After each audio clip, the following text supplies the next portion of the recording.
I have a song I love to sing, since I have been redeemed of my Redeemer, Savior, King, since I have been redeemed. Good morning and welcome back to Bible Talks. My name is Chris Kramer with the Northside Church of Christ in Russellville, Kentucky. We meet at 689 North Main Street in Russellville. And if you're familiar with Russellville, you know where Kentucky Fried Chicken is. We're right next door. So come down and see us every Sunday morning at 9 o'clock, Wednesday evenings at 7 o'clock. But if you'd like to have a Bible study at any time throughout the week, just let me know. You can email me, northsidechurchofchrist@hotmail.com, or you can put a message on one of our social media pages, such as Facebook or even YouTube. If you happen to be watching this lesson on our YouTube channel, you can go to Northside Church of Christ, Russellville, Kentucky, and it'll pop right up. Same with our website. Just do a Google search or Yahoo or whatever you use and type in our name there with the town, and our website will come up, and it has links to all of these connections that I'm talking about this morning. We come to you each week here on WRUS. Thankful for this opportunity to bring a Bible lesson for a few moments for your encouragement and for your study. So if you have any questions or comments about the things that we say here, please let us know, and we'd be happy to present those on Bible Talks each week. Today we're going to be talking about Proverbs chapter 27 as we get closer and closer to the end of Proverbs.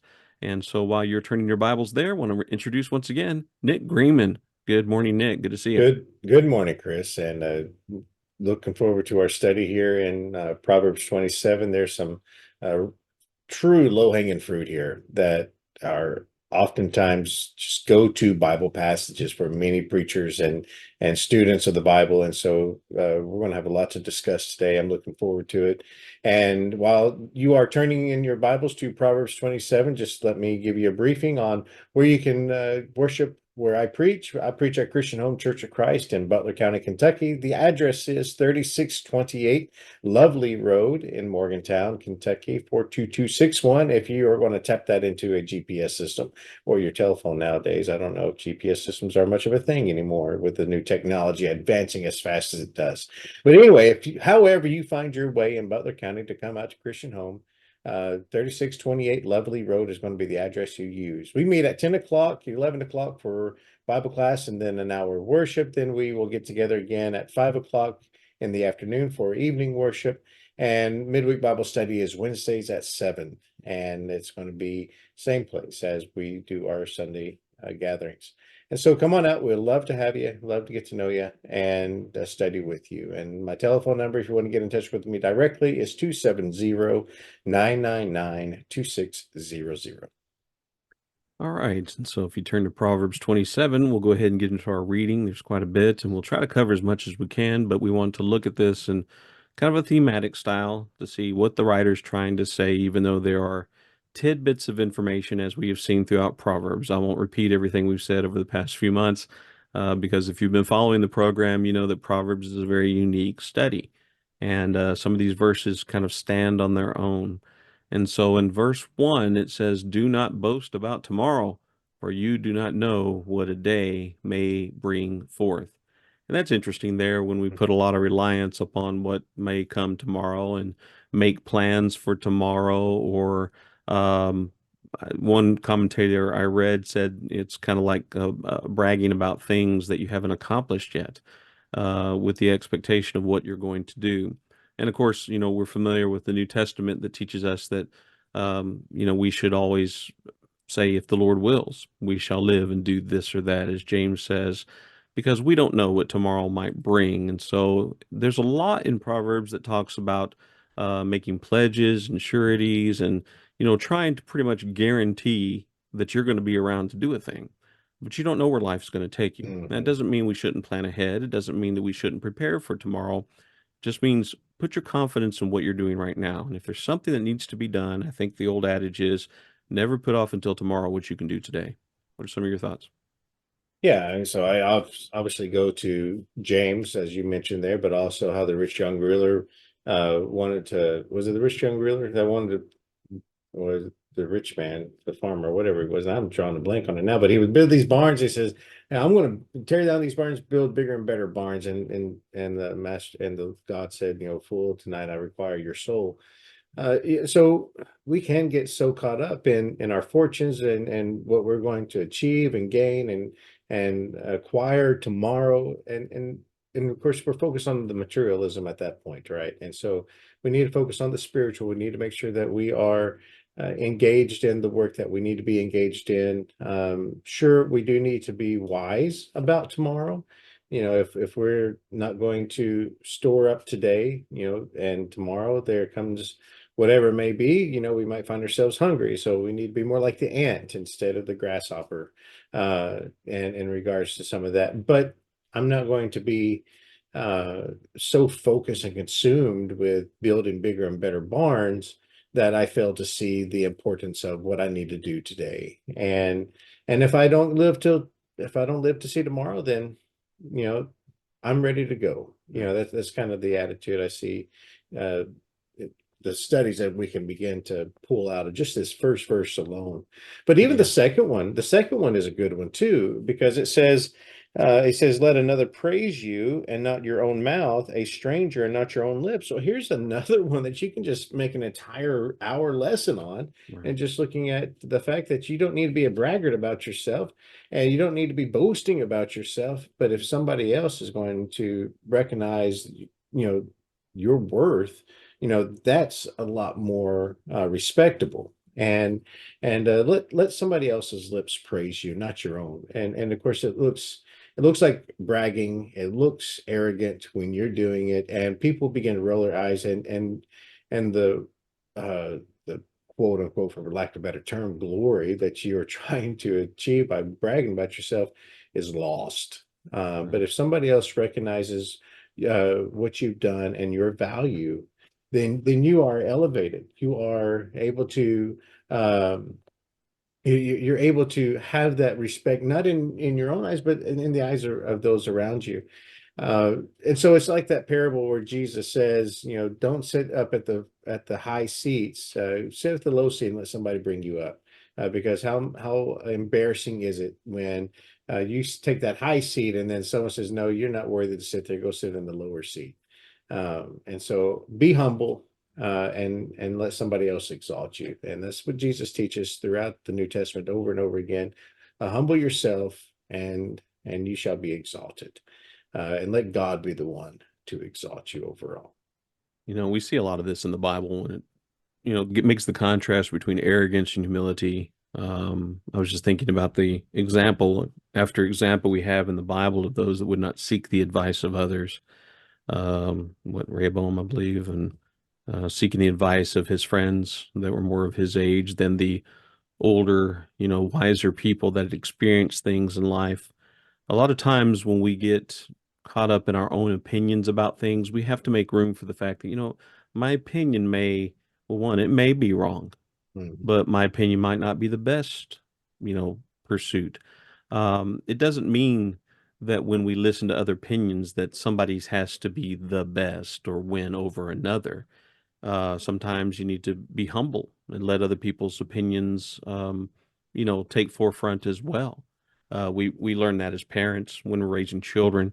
Sometimes when we want them to learn lessons in life, or are we the kind of parents that are always like, no, this is the right way and you're doing it the wrong way? Or are we going to be parents that be like, well, let's try it your way. Let's see how it goes. Let's learn from the experience there.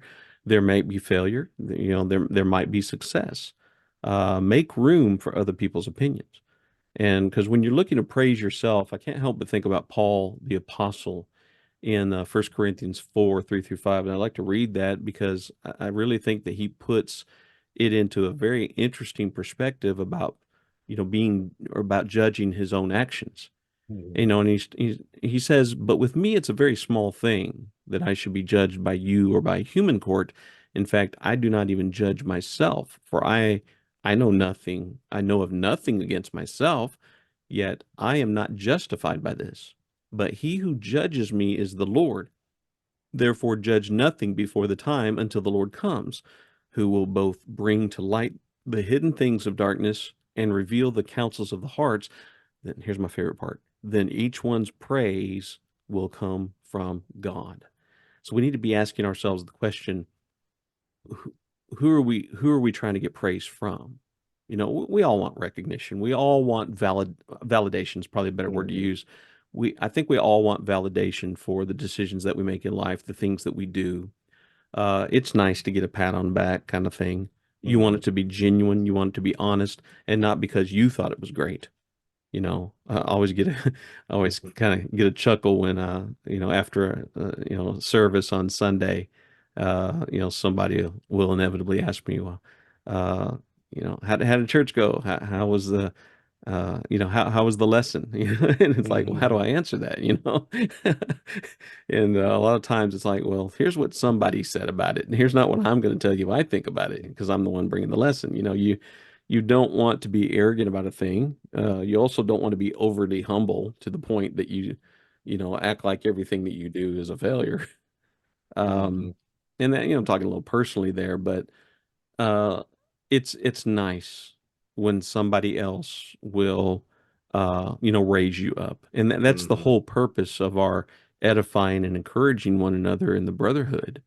That we don't have to seek it of our own. We don't have to look in the mirror. And there's a whole lot of talk about self-confidence in the world today, which leads to worldly thinking because the next thing you know is everybody thinks they're right. And anybody that comes along with a different opinion is just by default going to be wrong. Because when we have differing opinions, we tend to take that defensive stance. Um, and so, like it says, let another man, even a stranger, and Mhm. not your own lips, and that'll carry a lot of weight. Yeah, Um, and when somebody does rebuke you, I mean, that's what the next few verses talk about, yeah, right? Open rebuke is better than love carefully concealed. Or verse 6, faithful are the wounds of a friend, but deceitful are the kisses of an enemy. hmm And so, yeah, we need to be willing to accept both, right? We need to be willing to accept the praise from another person's lips, but we also need to be willing to accept the criticisms that come too, especially those that are genuine and that they are really trying to help us and truly edify us and not just break us down because they're envious or whatever. That's a totally right. different ball game. Yeah, But and it's different from pride. We're not mhm, talking about that either. I mean, you said it best earlier when you talked about humility.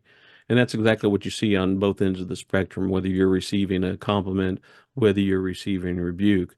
Be humble in these things. Rebuke is a tool used to improve. Um, you know, and that's what we need from people. Because in your own mind, you might think, I'm good in this particular thing, I'm good mhm, in this area, but I need people in my life that will show me how to improve. mhm, And it's not about nitpicking you to death or to always make you feel like you're doing things wrong. It's about just saying, okay, that was great. mhm, Here's what we can do to do better, at least in my opinion. And what you want in regard to people's opinions is sometimes an expert opinion. I go to a specialized doctor. For instance, I've been to a back doctor recently because I've got some issues with my spine. So, with that in mind, I'm going to go to a specialist that works on that kind of thing and has had some experience in that area. And so I trust that he knows what he's talking about. We do that with anything. Our car breaks down, we take it to a mechanic, whatever it might be. We take it to somebody in the know to get their advice because they are maybe not experts, but that's what we're typically looking for is somebody that's well versed in the area that we're talking about here. And this is what really gets me sometimes is that the world, the- it's like they want to know things about religion, but they won't go to godly people for it. And I'm amazed by that. I remember a time when churches, and Sunday and preachers and elders and teachers were more respected than they are today. And you held them in a little bit high respect because of their knowledge, the dedication that they gave in their lives. But boy, these days it's hard to come by. People, they just want to challenge you. Whatever you say, people want to debate you on it. It's just like, let's bring down the expert in the area. And when I went to the back doctor a few weeks ago, they have a sign in the office.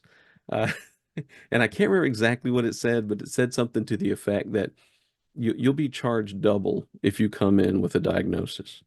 And what they meant by that is like, and I told my doctor, I said, I have looked on the internet about some things, and he just got that look in his eyes. I said, but I know what you're saying.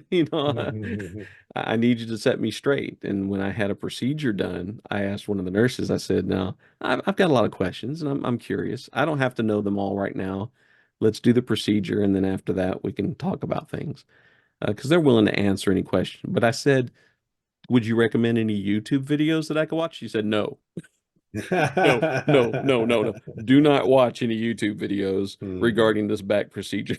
And so Mhm. I didn't let curiosity get the better of me. I waited and they were right, because after the procedure I did, watch afterwards just to see how it was being done in other places in the world. And it's just like, wow, I'm kind of glad I didn't know that before I went in.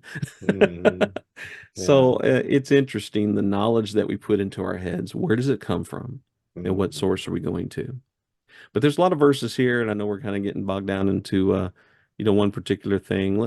I'm just going to read verse 3 real quick. A stone is heavy, sand is weighty, but a fool's wrath is heavier than both of them. Wrath is cruel and anger a torrent, but he who is able to stand before jealousy, or who is able to stand before jealousy. Mhm. So there you see a lot in just the great weights of dealing with foolishness, dealing with foolish opinions, foolish people, and what happens is you end up having to backtrack and do things all over again. I think it was my father that once told me it's better to do something right the first time than to go back over and having to do it all over again, or something to the effect that why do we always? Oh, I know what it is. Why do we have time to go back and do something over again when we should have done it right the first time? And that Mhm. comes with patience. It comes with knowledge. It doesn't mean that we don't learn from the mistakes that we make. Those are sometimes the greatest teachers that we have, um, in life when we start putting something together and we made a mistake. We have to go back and rebuild. I do that all the time. But there's just a lot of weight in regard to dealing with a fight you never had to have to begin with. Yeah. Do not anger the fool. Don't pick a fight with them. It's not about winning or losing, but you're never going to win. Yeah. Well, I mean, look at verse 12 to go along with that. It says, Mhm. a prudent man sees evil and hides himself, right? It's the naive or the simple that proceed and then they pay the penalty. Yeah. Um, and of course, looking at verse 4, you mentioned when you're reading through there, wrath is fierce and anger is a flood. I mean, those are difficult things, but generally you can know how to handle them, right? I mean, like all this anger, but when somebody is jealous, they might be quiet, they might get vindictive, they might get calculated. There's a lot more danger, right? You can see the boisterous anger coming your way, Mhm. but you won't see that envious, just not right at the start. And so envy is a cruel thing, and it really corrupts the heart and the soul of somebody, especially against the one that they're jealous. And it could be brethren that are jealous with against one another. And we're supposed to Yeah. be able to weep with those who weep. We're supposed to rejoice with those who rejoice. But how often do we get jealous? Like, oh, so brother so and so's got this brand new car, and I'm sitting here barely able to put tires on mine. It's there is a danger, as true danger amongst members of a church to grow and jealousy and envy and Right. have that green-eyed monster just completely wreck their unity and their love for one another. I should be able to rejoice that brother so-and-so got a brand new car. But also, I'm looking at you, brother, saying, do you need a hand? Let me help you. Right. It's supposed to be that way. It's supposed to go back and forth, that love and that affection for one another. But, once that envy sets in, boy, you're blind to it. You're blind to what it should be. So yeah, that's a danger thing too. Yeah, and there are So a lot of characteristics, I think, even in this chapter that talks about how to deal with people like that sometimes. Like verse 11, my son, be wise, make my heart glad, that I may answer him who reproaches me. hmm You know, um, the old saying, you can't fight fire with fire. I mean, or you should, whatever it is. What that basically means, in my view, is that, you don't want to fight anger with anger. I know the technical fight fire with fire is a thing, but that's just something that we say sometimes. Um, but the thing about it is that because somebody reproaches you doesn't mean that you have the right to go, back against them, to lash out at them, to have a bad opinion about them. It's like, how can I, de-escalate the situation, before it turns into a worse, situation. Sometimes I have to remove myself from a situation. Sometimes a voice of reason won't be listened to, but somebody has to make a reasonable choice in order how to, seek out what will, make us glad. There's a lot of talk in the world about being happy, but how do we do that? We do that with God's wisdom. Happy is the man who finds wisdom. So how do you do that? You could say, yeah, turn to the Word of God, turn to the Bible. But what we see, what we're looking for, are people that live that way. As Paul the Apostle said, imitate me as I imitate Christ. We need to seek out people of like precious faith to follow in their examples. It's like praise is nice, like we were talking about earlier, but also consider the source. There are certain people in the world, that in the church, especially that I would like to receive my praise from. Mhm. There are other people that's just like, okay, thanks, let's have a nice day, go on. You want to trust a person's opinion about a thing. And if they are people of high repute, if they are people of deep respect, and well, that's the people that you're trying to please. And I Mhm. love the Bible verses that talk about pleasing God. There's a lot of do this and do that, and don't do this, don't do that.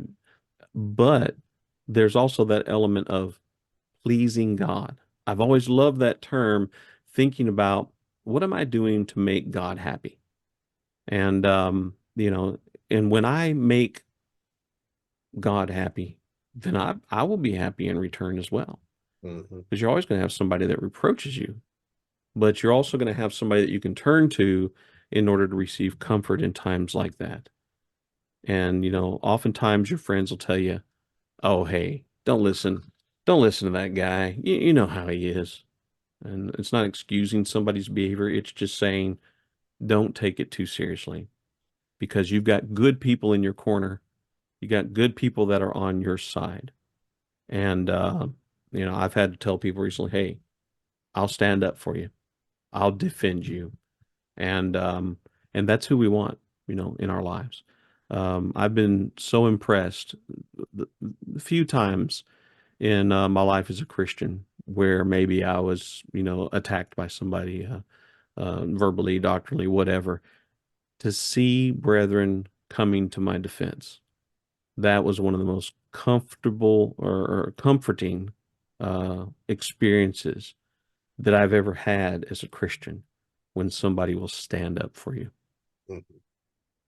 Well, we got a couple minutes left in our program. What are some of the thoughts? Yeah, if I could just share two standout verses Okay. left in the chapter that I really appreciate. The first one, of course, is verse 14. He who blesses his friend with a loud voice early in the morning, it will be reckoned a curse to him. I find that quite hilarious because I can relate to it. And, Yeah, it's I've experienced even that. though someone might intend well, can you imagine being awakened when you're deep in sleep and someone's just, I mean, even if they have the best intentions and they're just sitting there being loud and boisterous, it's like, what are you doing? I was sleeping. We can certainly we can certainly appreciate that. So use a little bit of wisdom in how you share your blessings to other people, giving that praise of your lips to others.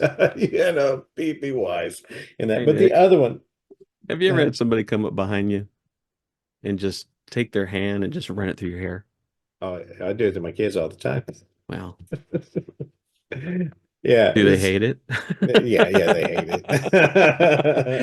That's all I'm getting. That's all I'm If going to I didn't say. love you, And if if I somebody didn't, does that to me yeah. at church tomorrow, we're going to have some words. If I didn't love you, I wouldn't pick on you. Yeah. But the other one, and this one is probably this is very serious. In verse 19, it says, "As in water, face reflects face, so the heart of man reflects man." And It's not what we take into our mouth that defiles us, and what comes out, right? For in the treasures of our heart really reveals who we truly are and what we truly have our loyalties attached to. And so do you want to get an honest picture of who you are? Well, take a look at your heart, and you be honest with yourself. Uh, because I tell you, who knows the thoughts and intents of every heart of every man and woman that's ever lived? That's God. And so nothing is hidden from his sight. And so be honest with yourself, because God will be honest with you too. That's right. And what he wants to see in us is a good work ethic. He wants to see in us integrity, honesty, protecting our interests. There's a lot of verses that deal, with that. Verse 13 is an interesting, verse that talks about protecting our interests when dealing with worldly people. And of course, verse 17 has been, used many times among brethren, as iron sharpens iron, so a man sharpens the countenance of his friend. But how are we doing that? We're trying to encourage each other, lift each other up. But like I said earlier, we also want to see, success in the things that people know. And who do we go to for advice? You don't go to, a man in poverty for financial advice. And that's nothing against a person, what they don't have in life. It's just you find the successful. And in verse 23 and following, as he closes out the chapter, we'll just end with this: be diligent to know the state of your flocks, to attend to your herds. For riches are not forever, nor does a crown endure to all generations. When the hay is removed and the tender grass shows itself, and the herbs of the mountains are gathered in, the lambs will provide your clothing. The goats of and the goats the price of a field. You shall have enough goat's milk for your food, for the food of your household, for the nourishment of your maid servants. This isn't about being rich or poor. It's about providing. And we have many Bible verses that talk about the necessity of a man providing for his household, that he's worse than an unbeliever. If he takes the lazy way out, if he doesn't try to provide for his home, his family. When I look at the blessings that God blesses me with, I know it's not because of me. I certainly don't deserve the blessings God has given me, but I look at my family, I look at my children, I look at my grandchildren, I think these are the people that deserve my blessings. And I think that's why God blesses me, because these people deserve that blessing, and others that are in our lives as well. But he says, know the state of your flocks. You won't always have them.